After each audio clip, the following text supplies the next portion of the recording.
Lift up the front of the vehicle. Remove this clip and these two T30 bolts. Slide the headlight assembly towards the back of the vehicle. Pull up on the rear of the headlight to release the assembly. Unplug the headlight assembly by pressing on the back of this tab.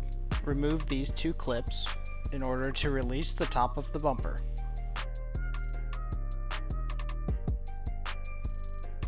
Remove these three 7mm screws plus the center screw and do the same on the other side of the vehicle.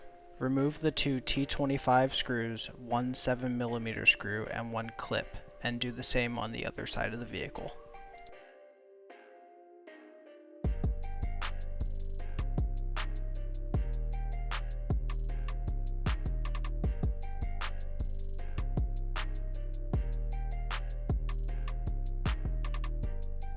Pay attention to how the splash guard fits in and remove it from both sides of the vehicle.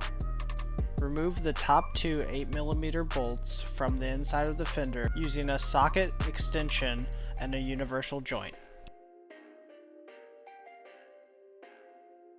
Using a telescoping magnet will allow you to grab the bolts without them falling into the inside of the fender. Use a ratchet and a normal 8mm socket to remove the lowest bolt. Pull the bumper away from the vehicle and disconnect the fog light on each side. Once the bumper is off the vehicle, you should be able to see where the supports rest on the crash beam by the discoloration of the paint. If you are not able to see this discoloration, you may need to add some type of marking device, paint or chalk, to the bumper support in order to show where it is on the crash beam. Measure from the top of where the grille is blocked off to the bottom of the bumper support. This should be about 1 inch. Then again from the top of the crash beam to the center of the hole in the tow hook bracket. Add the previous two measurements together. This should be about 2 inches. Find the hole where your measurement is closest to the center. On the row where your measurement is closest to the center, choose where to position the tow hook. About 3 holes over from the license plate should be about right. Mark the center of the hole on the inside of the bumper. Measure the distance from the bumper support to your mark. Mark 2 inches or your previous total from the top of the block off. Use a square to transfer your previous mark. Drill a hole in the center of your marking using a 3/16 drill bit. Position the bumper back on the vehicle. Using the same 3/16 drill bit and your original hole, mark a spot on the crash beam. Remove the bumper and use the same 3/16 drill bit to drill through where you previously marked on the crash beam.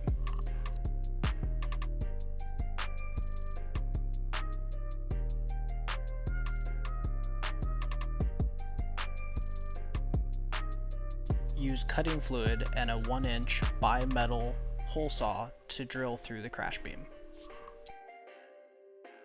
Place the tow hook bracket onto the crash beam and line it up with your drilled hole. Make sure the drill is perfectly perpendicular with the bracket to get your second hole started. Remove the bracket and drill through the back section of the crash beam. Note that I've cut out a lot of the drilling, but this can take some time. Make sure to use the cutting fluid to keep your drill bit cool while drilling.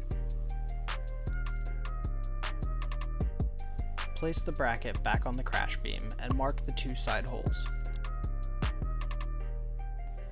Remove the bracket and drill out these holes.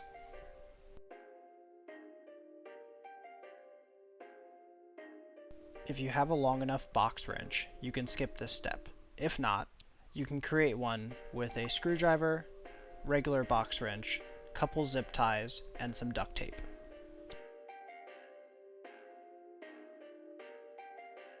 Perfect.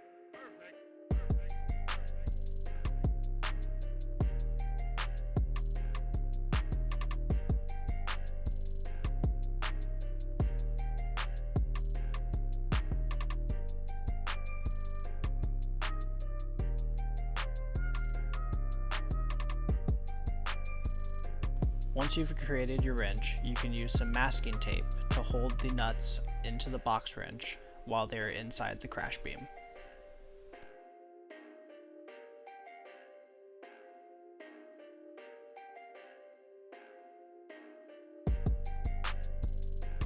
You can now use your newly created box wrench to hold each nut on the inside of the crash beam while you thread the bolts through.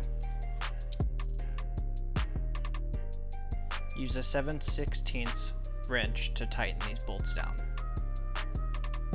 Once the bolts are in, test fit the tow hook. Use a step-down bit to make a 13/16 hole in the grill where you previously drilled your 3/16 hole.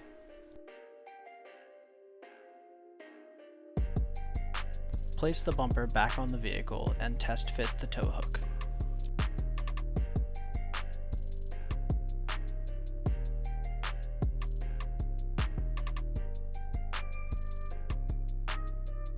Reinstall the bumper on the vehicle for the final time.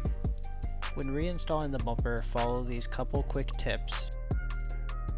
Use a bit of painter's tape to hold the top two bolts on the side in the socket while installing them.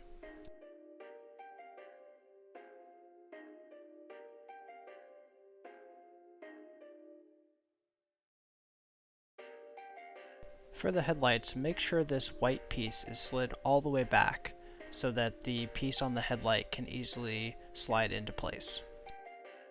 Perfect. Make sure the top piece of the headlight is underneath where the clip will be reinstalled. Once these two things are done, the headlight should slide into place. Don't forget to plug in the headlights once complete. When installing the tow hook for the final time, I recommend applying a light amount of Loctite Blue and screwing the tow hook in by hand until snug.